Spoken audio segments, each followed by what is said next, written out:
മറ്റൊരു വാർത്തയിലേക്ക്. പെരിയാറിൽ മത്സ്യം കൂട്ടത്തോടെ ചത്തുപൊങ്ങിയ സംഭവത്തിൽ ഏലൂർ മലിനീകരണ നിയന്ത്രണ ബോർഡിലെ ഉദ്യോഗസ്ഥന് സ്ഥലം മാറ്റം.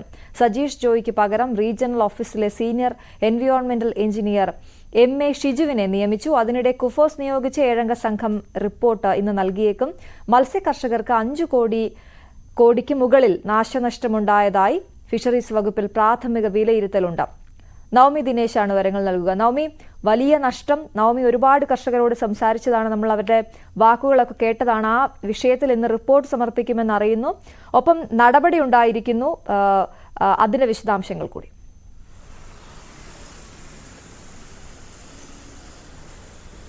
അശ്വതി, ഏറ്റവും പുതിയ വാർത്ത മലിനീകരണ നിയന്ത്രണ ബോർഡിൽ ഒരു സ്ഥലം മാറ്റം ഉണ്ടായിരിക്കുന്നു എന്നതാണ്. പക്ഷേ ഇതിൽ അവർ നൽകുന്ന വിശദീകരണം, ഈ മത്സ്യകൃഷിയുമായി ബന്ധപ്പെട്ട മന്ത്രി പി രാജീവ് വിളിച്ച യോഗത്തിൽ ഒരു മുതിർന്ന ഓഫീസറെ നിയമിക്കാൻ തീരുമാനിച്ചിരുന്നു. അതിന് പിന്നാലെയാണ് ഇത്തരത്തിലൊരു സ്ഥലം മാറ്റം. അല്ലാതെ മറ്റ് മറ്റ് പണിഷ്മെന്റ് ട്രാൻസ്ഫർ അല്ല എന്നുള്ളൊരു വിശദീകരണമാണ് നൽകുന്നത്. എങ്കിൽ പോലും ഈ ഒരു സ്ഥലം മാറ്റം ഈ ഒരു സാഹചര്യത്തെ തുടർന്ന്, അതായത് മലിനീകരണ നിയന്ത്രണ ബോർഡിന് അടക്കം വലിയ രീതിയിൽ വിമർശനം ഉന്നയിച്ച സാഹചര്യത്തിൽ ഈ ഒരു സ്ഥലം മാറ്റത്തെ നമുക്ക് അങ്ങനെ തന്നെയാണ് വ്യാഖ്യാനിക്കാൻ കഴിയുക.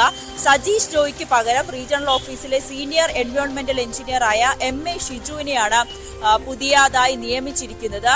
എന്തായാലും ആദ്യഘട്ടം എന്നോണം ഈ വലിയ പ്രതിഷേധങ്ങൾക്കും ശക്തമായിട്ടുള്ള വിമർശനങ്ങൾക്കും പിന്നാലെയുള്ള ഒരു ആദ്യഘട്ടം എന്നോണമുള്ളൊരു നടപടിയായി തന്നെ നമുക്ക് ഇതിനെ കരുതാൻ കഴിയും. മറ്റൊരു കാര്യം, കുഫോസ് നിയമിച്ച സംഘം ഇന്ന് മന്ത്രി സജി ചെറിയാന് റിപ്പോർട്ട് സമർപ്പിക്കും. ഈ റിപ്പോർട്ടിന്റെ അടിസ്ഥാനത്തിലായിരിക്കും കർഷകർക്ക് അടക്കമുള്ള നഷ്ടപരിഹാരത്തിലുള്ള കൃത്യമായിട്ടുള്ള ഒരു കണക്കുകൾ രേഖപ്പെടുത്താൻ കഴിയുക. അതോടൊപ്പം തന്നെയാണ് ഇന്നലെ എടുത്ത കണക്കിൽ, പ്രാഥമികമായി കിട്ടിയ കണക്കിൽ 5 ലക്ഷത്തിലധികം രൂപ, 5 കോടിയിലേറെ നഷ്ടം കർഷകർക്കുണ്ടായി എന്നുള്ളൊരു വിലയിരുത്തൽ കൂടി ഇന്നലെ സംഘം നടത്തിയ പരിശോധനയിൽ കണ്ടെത്താൻ സാധിക്കുകയും ചെയ്തു.